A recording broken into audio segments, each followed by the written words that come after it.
Hi and welcome to PMPLounge.com. This is Lounge Fever, where we try to answer your burning questions, the questions that you send us, right? This entire series of Lounge Fever is basically based on your questions. The questions that you send over email, on comments, Twitter, Quora, Reddit. And this series is basically possible only because of you guys. So thank you. You guys are great. Now, question for the day is you don't really create scope baseline for all projects, do you? Now, the question is as cute as the kid that you see in the video right now. But do you do that? Do you really create scope baseline for all projects? What do you think? Actually, the short answer is Daniel Bryan style. Yes, you do. You have to create a scope baseline for every single project. Now, there are certain things through your study, right? Throughout your study of PMP, you will see that there are certain things that you will come across which might not be applicable to your project, to your industry, right?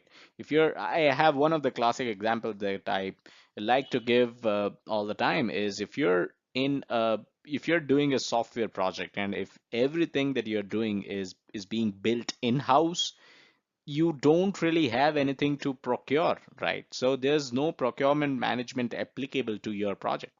So an entire knowledge area is not applicable to your project, and it's as simple as that. So you do what you got to do. You don't have to, procure something just for the sake of, following the processes that PMBOK guide teaches you of procurement management, right? But scope baseline, you have to do that even if the project that you're working on is extremely small, even if, as compared to the large scale projects that you should consider yourself that you are delivering when you're answering PMP exam questions, right? So even if you're doing small projects, you still have to do scope baseline. All right, enough of Daniel Bryan. Let me go to the other slide now.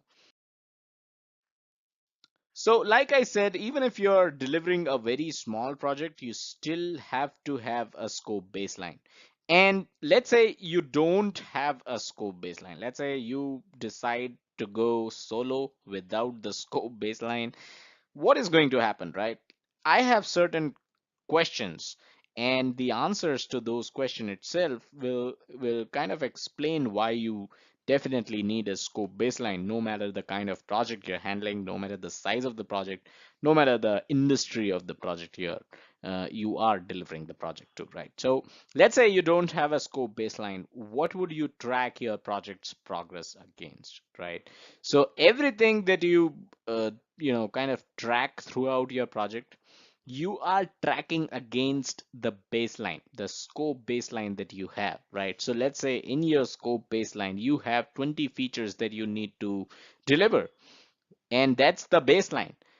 But if you don't have a baseline, you don't even know how many features you're delivering, because that is the scope is not agreed upon within, across the stakeholders. Nobody has agreed that there will be 20 features in this project. There's no baseline. So if you have done 10 features out of a baselined scope of 20 features, you're 50% done.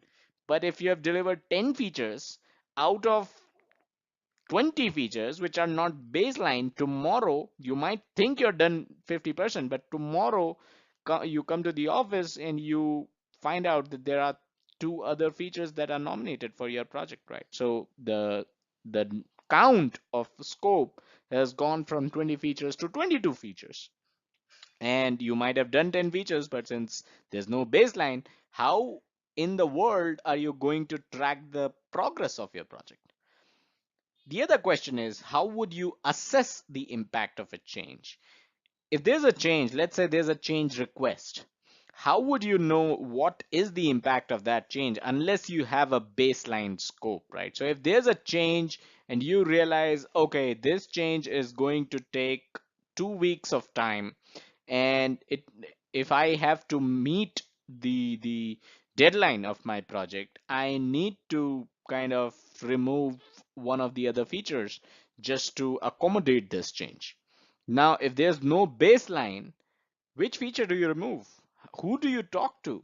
And In addition to that, if there's no baseline and you remove a feature and tomorrow you get two other changes, how would you assess the impact of those changes, right? So you need to have a baseline scope, you need to have an agreed upon scope, and only then, if a change comes up, you will be able to find out what you can remove, what you can, kind of sidetrack or, move out of the project to another project or to a future release of the same project, just to make sure that a change has been accommodated. And finally, how would you know you're done with the project? That's the most important question, right? So let's say you have a project where you were supposed to deliver 20 features, but since 20 features was not something baseline, it was not something that was agreed upon by everyone, you're done with 20 features and you kind of send out a note saying that we are done. Expect a response from the other side saying, no, we're not done. We have three other features to deliver. We have two more changes we need to accommodate. We have 25 more fixes that need to go in. We have 10 other things to do. We are not done with the project. So how would you know you would be done with the project if you don't even have a baseline scope? So that is one of the reasons why I mentioned, even if your project is very, very small, you need to have a scope baseline. If you don't have a baseline, you would never know that you're done with the project. And that's a very, I'd say, very dangerous situation to be in. If you're working, let's say, if you're working in a T&M project, time and material project, where you're paid for the time you're spending on the project, well, it's fine if, even if your project lasts for 5 years, it's as much money for you, right? But if you're working in a fixed cost project where the customer is going to pay you X amount and you don't have a scope baseline, well, guess what? You're delivering, 2X amount of features at X price. So that's one of the reasons why you should have a scope baseline even if your project is very, very small. And that's all that we had in this video. Hope you were able to learn why you need baseline scope, a scope baseline, and not just scope, but you can kind of extrapolate and understand the importance of having a schedule baseline, having a cost baseline for your project, and the performance measurement baseline, which is basically a, a, a group of all these three, right? So you need to have that in on all projects.